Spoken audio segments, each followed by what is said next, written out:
Yeah, well, I think if you look at the broader market overall, John, what you're seeing is a big up day. Of course, it's following a big down day, but this big up day is coming right after what you just said, on a day where these big speculative trades are down huge. And also, some of the big names that reported earnings, they were very good, but their stocks aren't moving much. They might even be moving to the downside.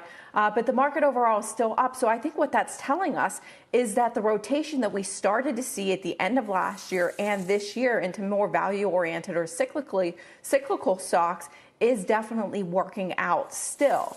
And so I think when you're an investor that might not be in these speculative trades and you're looking at the market overall, what you need to realize is that the fundamentals, which have been a little bit disconnected right now, actually still do matter. They still are in place. We're having a good earnings season so far. We're going to get more news on the vaccine next week. We're going to get more news on stimulus, which has been a key driver of this market for some time. We're going to get that next week, of course. And we heard yesterday that the Fed is still going to support the market from here. So to me, that says everything fundamentally is still intact, and it's a reason to stay involved in the market. Lindsey, though, when Apple reports a quarter like it just did, 111 billion in revenue, the China business up nearly 60%, they pretty much did everything that they can do, but the bar was so high that the stock is down 1 1/3% right now. Does that communicate that perhaps overall in the market valuations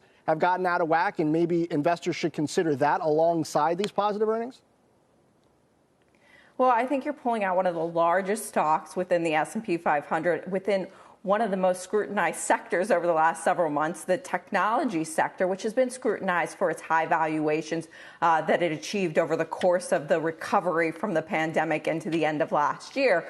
So I don't think you could point to Apple and say that's telling us that the market valuations need to come down necessarily.